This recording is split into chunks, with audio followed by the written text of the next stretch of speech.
This week's best MMA bets. We're talking UFC Vegas 107. I'm going to give you guys my lock of the week, my most confident picks, favorite underdogs. We'll talk Degen Props of the night, and I'm going to finish the show out with the parlays. So make sure you guys smash the like button. If you're new to the channel, subscribe, turn the post notifications on, and make sure you share the video too.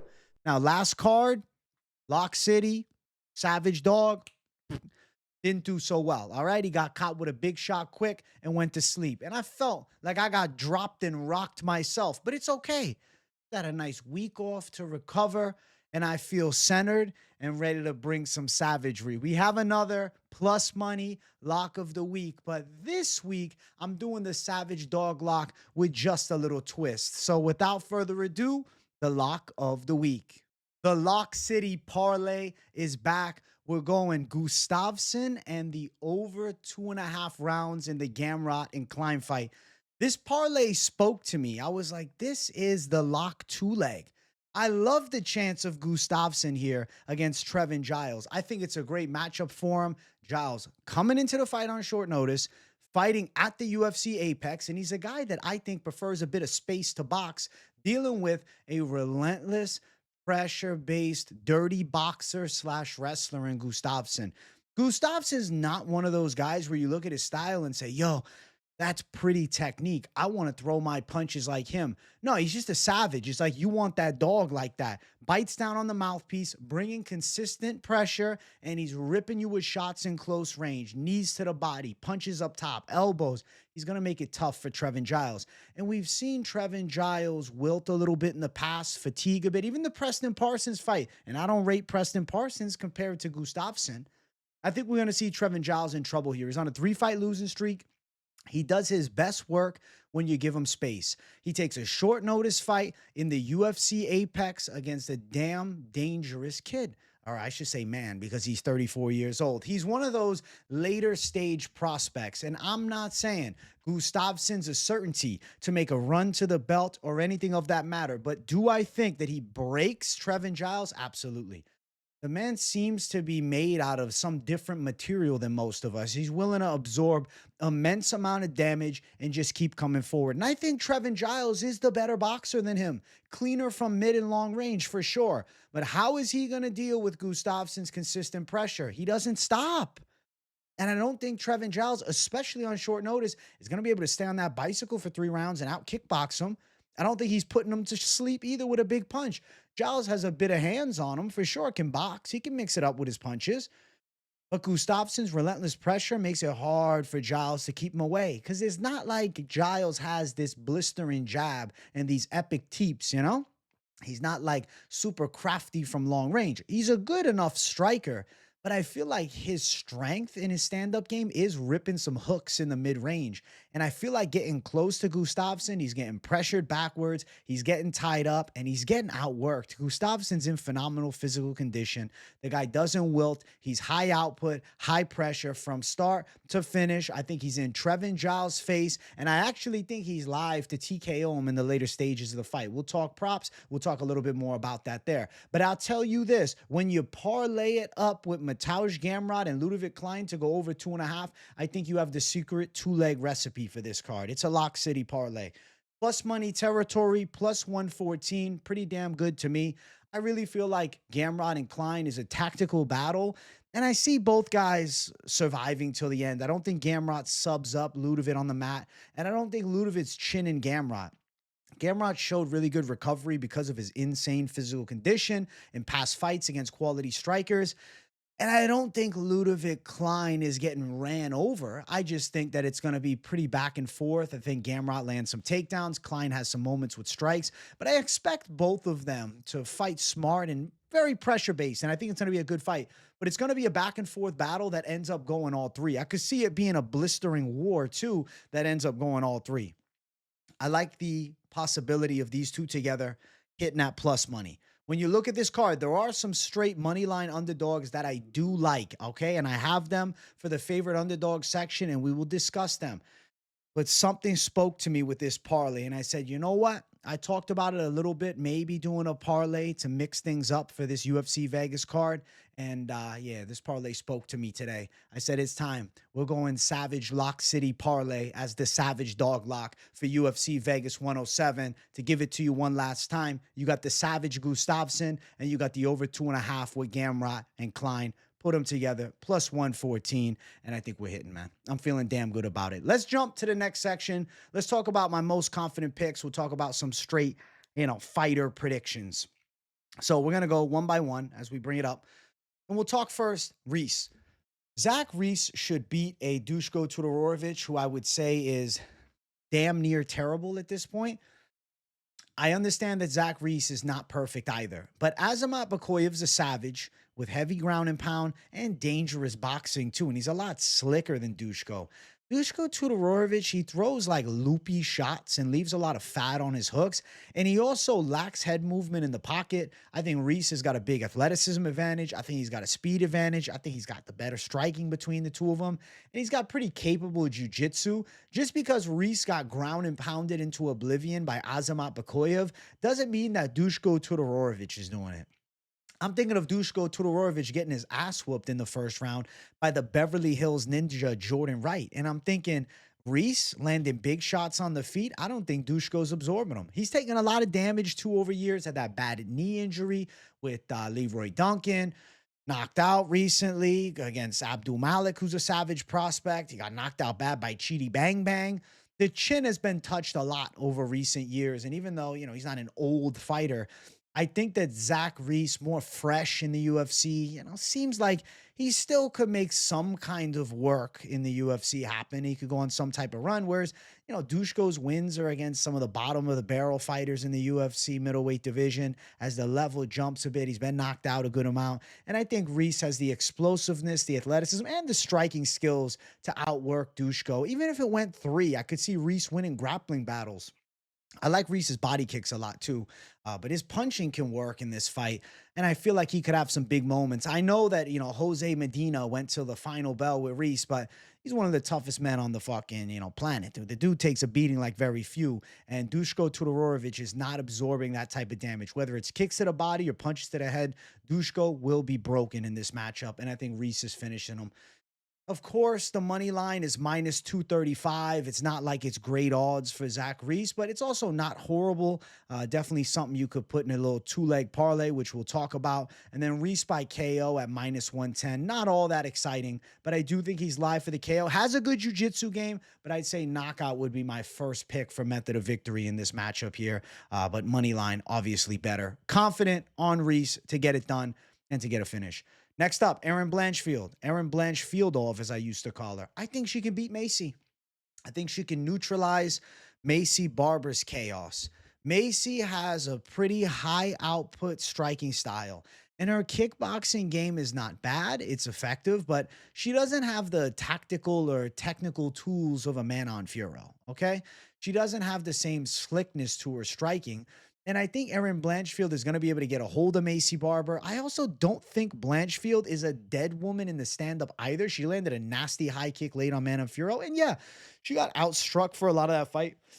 It couldn't drag Manon Fiorot to the ground, fair. But I still think that Erin Blanchfield in this matchup finds a lot more striking success. And I also really have to question, how does Macy Barber look come round 3, 4, and 5? She looks good in 3-round fights, keeping this high pace going. But in a 5-round fight against Erin Blanchfield, she's not going to be able to go guns a-blazing as she likes to from the jump and do that for 5 rounds. She's never been 5 rounds in the UFC. Erin Blanchfield is coming off of back-to-back 5-round fights. She just beat Thug Rose Namajunas last time, which is a massive win. And before that, she lost to Manon Fiorot, who gave Valentina Shevchenko a very competitive fight recently. I think Erin Blanchfield is a hell of a prospect. Not that Macy Barber isn't. Both young, in their mid-20s, with high potential. But I think Erin Blanchfield can neutralize that Macy Barber chaos. And I think Erin Blanchfield is going to be able to make this a bit of a kind of grind heavy fight in certain moments, backing Macy Barber up against the cage at the apex, dragging her to the ground. I think striking exchanges are more close. Like when you look at Barber's striking, she looks faster, she looks more explosive, but Blanchfield is still effective, right? And with women's MMA, it's like not like there's this huge knockout chance for Macy Barber. I can see Blanchfield absorbing shots, closing distance, landing shots, dirty boxing, backing up Macy Barber.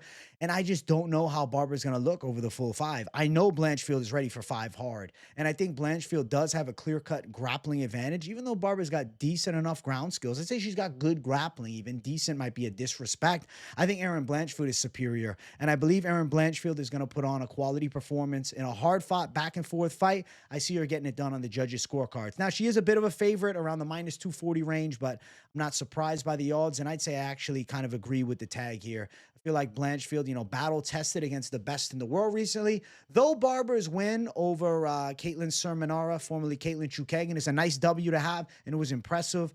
I think that Blanchfield beating Thug Rose, going 5 with Manon Fiorot, taking out Talia Santos, these are all major W's for her, and I expect Erin Blanchfield to find a way to outwork Barber. Decision, the odds for it are currently at minus 115, so it's expected. The over 4.5 is minus 230. But yeah, we're going for the side of none other than, Erin Blanchfield. Confident pick. I feel pretty good about it. Let's keep running. Next up, I'm going Billy Goff. I'm a Billy Goff guy. Okay? I picked him to beat Trey Waters. I thought he won the fight. Maybe I was delusional and delirious, but I thought definitely after the fact, he definitely put a good effort forth. Okay? Billy Goff can mix it up to the body and head nicely. I feel like Ramiz Brahimaj, it's like easy to overrate him and be like, yo, look at the odds. Dog, he fucked up a washed Mickey Gall, who was never good. He fucked up Michael Gilmore, who was not UFC level. He fucked up Sasha Palatnikov, who was not UFC level. He got thrown around by Themba Garimbo, by Court McGee, got finished by Max Griffin, and he's been trading wins and losses dating back to 2018, okay? Long time back. I predict that Billy Goff is able to fend off potential grappling attacks from Brahimaj, which I wouldn't be surprised if he looks to engage in grappling a bit. Ramiz Brahimaj is relatively strong, has some wrestling in the base, has some ground skills. For sure, he's got some grappling. But I don't think it's all that. And I feel like Billy Goff can stop those takedowns. And when it's striking, I like Goff's hand speed. I like his pressure. I like his toughness. I like his willingness to brawl. And I think in a back and forth brawl, Brahimaj is getting broken. I'm going Billy Goff. I do predict him to knock Ramiz Brahimaj out too. The KO line for Goff plus 135. So you do get some slight plus money if it's something that interests you. If you're looking, maybe I want to go KO for Goff. Okay. Well, you get a little plus money action, but straight down the center, minus 340 is parlayable for sure. And I think Billy Goff going out there and putting a good performance out, I think it's going to be a high likelihood of success for Billy Goff. I feel pretty good about a W for Goff here. Now, this was actually a scramble fight. Seok-Hoon KO was supposed to fight Billy Goff, and Ramiz Brahimaj was training for Oban Elliott. This matchup here, I actually like it better for both of them. I didn't want to see KO potentially take an L to Billy Goff. I like him, but now he's fighting Oban. He might be in big trouble, but it is what it is. And I think Brahimaj is taking an L to Billy Goff. I feel like Goff's still a talented prospect. I assume he's only getting better each and every time. And I feel like the win-loss, win-loss, win-loss trend for Brahimaj continues this Saturday. And I got Billy Goff getting it done, probably by KO too. Let's keep running. Next up, I'm going with Jordan Leavitt. I'm going with Zesty Leavitt to pull through at minus 180. It doesn't matter about the zest. It's about what he can do with the takedown. Kurt Holobaugh, I love the striking. I love the brawling, but I hate the get-up game because it's essentially non-existent, and I hate the takedown defense because it's pretty damn weak, man. He sold that Hernandez fight getting taken down. His striking's nice, but Jordan Leavitt is a consistent and precise wrestler grappler, man. And I think Jordan Leavitt's striking is good enough so to engage in grappling and be used in more of a defensive manner to shield himself a little on the feet and then set up takedowns. And I don't think Holloway's knocking Leavitt out. Leavitt last time ran into Chase Hooper, who's, a grappling maestro. But he still gave, the young Patty a decent fight. He landed some shots in that fight. He wasn't completely out of it. Fucked up Victor Martinez and actually showed some striking, beat Trey Ogden. I feel like there's a good chance that this fight looks a bit similar to Kurt Holobaugh and Trey Ogden. I think Jordan Leavitt can do what Trey Ogden was able to, get in this fight to the ground, using the grappling skills, controlling top position, embracing the motherfucking grind. Jordan Leavitt to embrace the grind. Minus 180 money line, over 2.5, minus 170, and decision win for Leavitt, plus 135. I lean towards decision. Holobaugh's jiu-jitsu defense is pretty good, but his get-up game, like I said, not good. Not good. Costing him fights. And he's not getting any younger. It's not like, yo, well, he's 27. He's 38 years old. Kurt Holobaugh's a good brawler. He's fun to watch. And striking fights, excellent.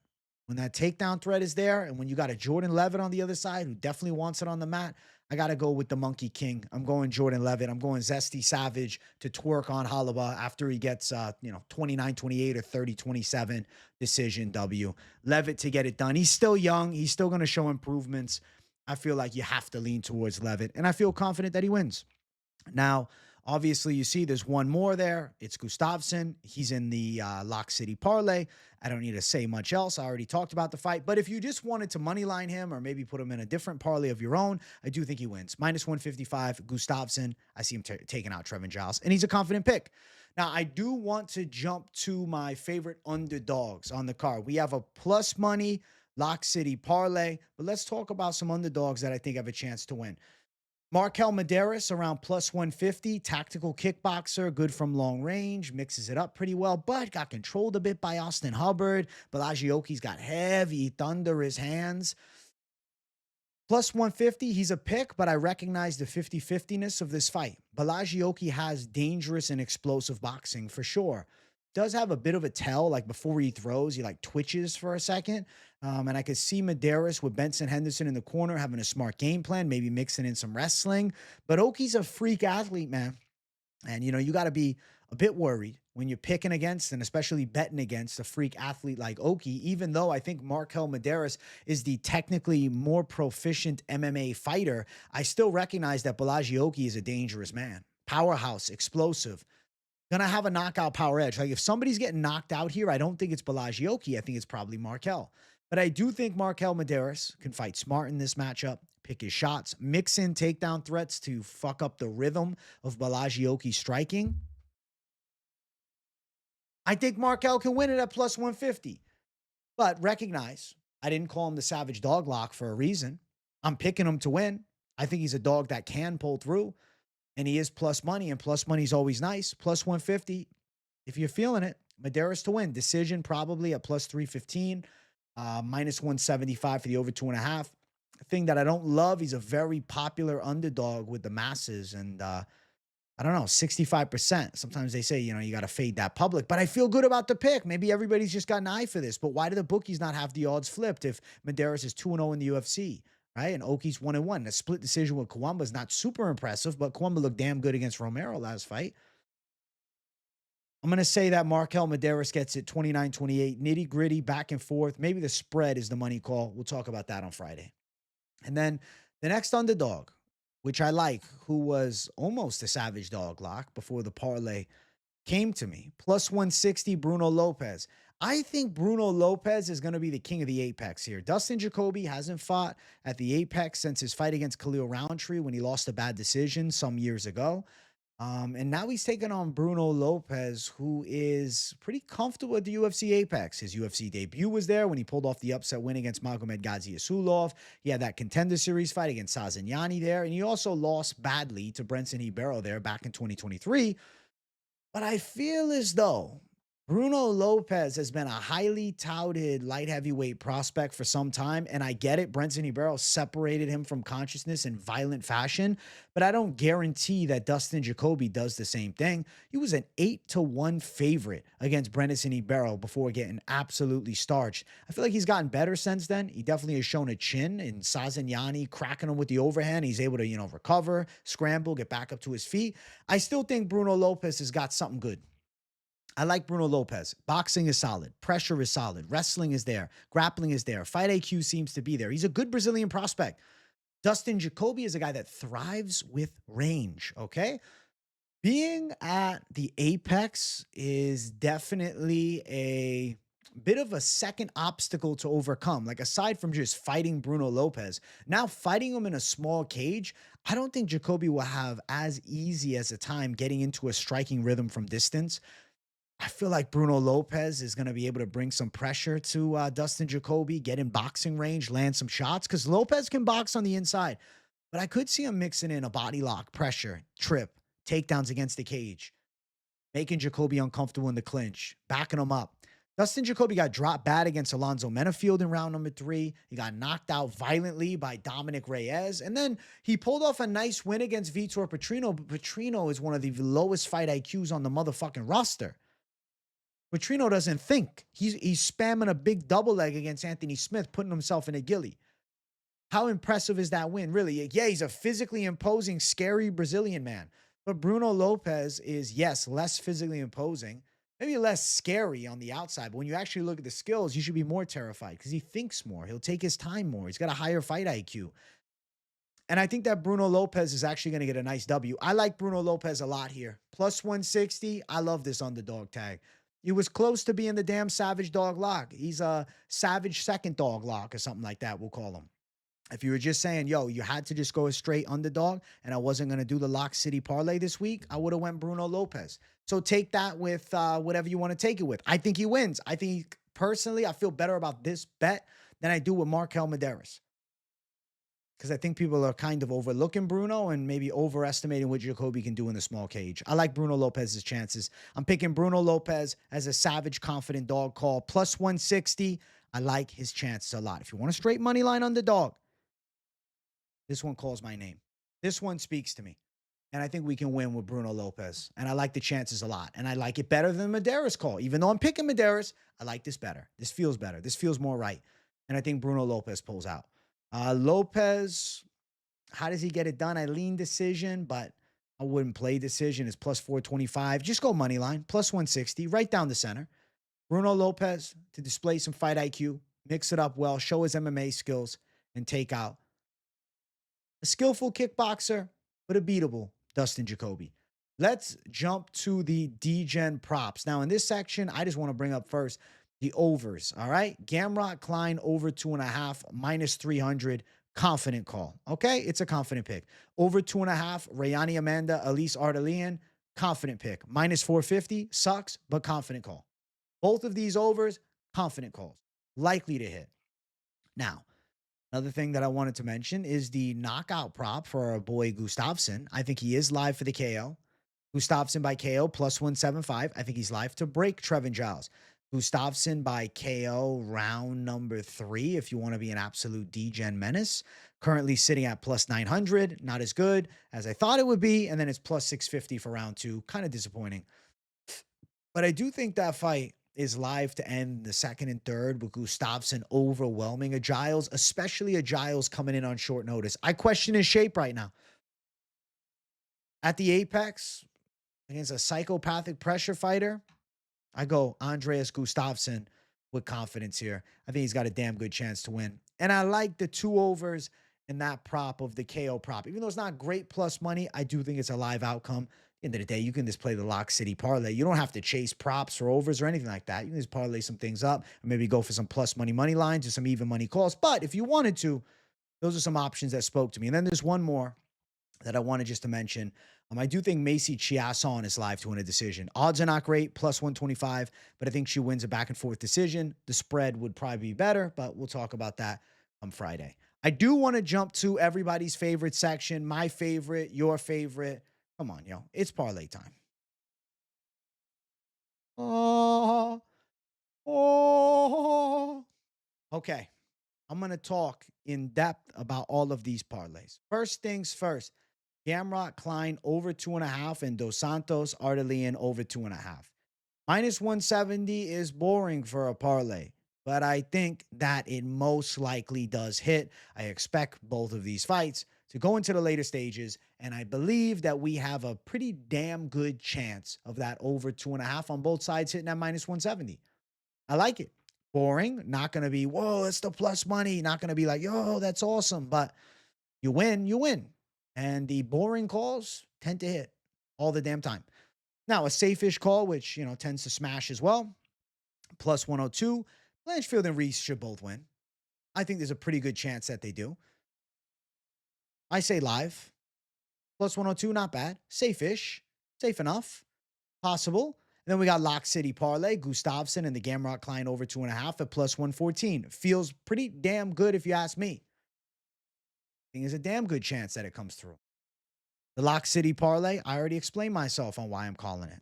And I think a lot of you guys will be in agreement. Let me know in the comments down below. Let me know. Do you want to tail that Lock City? Are you thinking, yo, I'm with you on Lock City? Or maybe you think I'm a menace.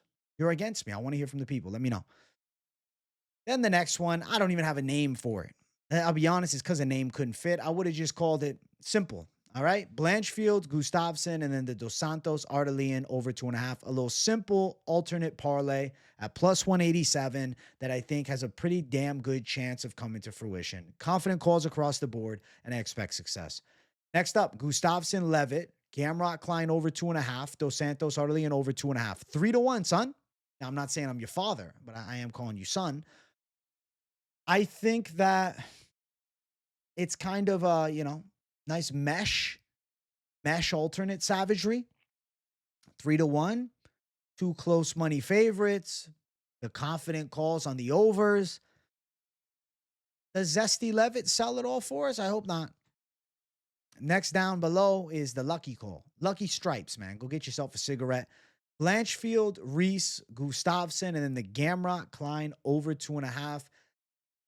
It seems like it makes too much sense, which sometimes scares me, but at plus 333, I see it happening. And it does make a lot of sense. And it's going to be a bit lucky with the big 333. I feel like luck's on our side because of it. Now, down below it, we have some slight savagery. All right. Blanchfield, Reese, Billy Goff, Gustafsson, Gamrot Klein over 2.5, and Dos Santos and Ardelean. So we're going with, some confident picks across the board with the confident overs at plus 585. I think the odds are high that this comes through. Now, if you want to mix it up some more, go savage. You got Blanchfield, Reese, Goff, Gustafsson, and Lopes. My favorite underdog, Lopes, with Gustafsson, Goff, Reese, and Blanchfield. Confident picks across the board. Plus 995 for that savage call. And that is pretty damn savage. Then we got doggy style down below. A little underdog savagery. Some doggy style type shit. This is Lopes, Chiasson, Mederos. They were all underdogs when I picked them. Plus 1111, plus 1,111. Aren't all those ones together a good sign? I don't know. Somebody tell me about numbers in the comments. Maybe. It feels like they are. It's doggy style. Hit it from the back. Throw it down. I wish you luck. I think it's live to hit. It could. It's Degen, though.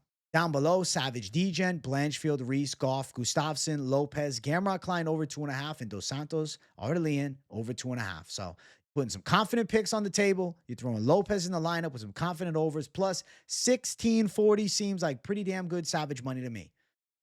I like it at plus 1640. But I wanted to give you guys one more off the books. Why? Because I got to do it for the savages that don't just screenshot and bail. So shout out to you if you're not just screenshotting and bailing. I got to bring some thunder. So off the books, Andreas Gustafsson, okay? And we're going to also do it with my guy, Bruno Lopes.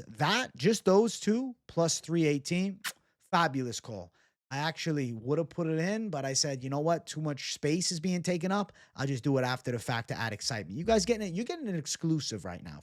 That's the truth. Over 2.5, Klein, Gamrot, plus 443. Plus 443. That's all that's got to hit. Underdog Lopes, slight favorite Gustafsson, and the over in Klein and Gamrot's fight, plus 443.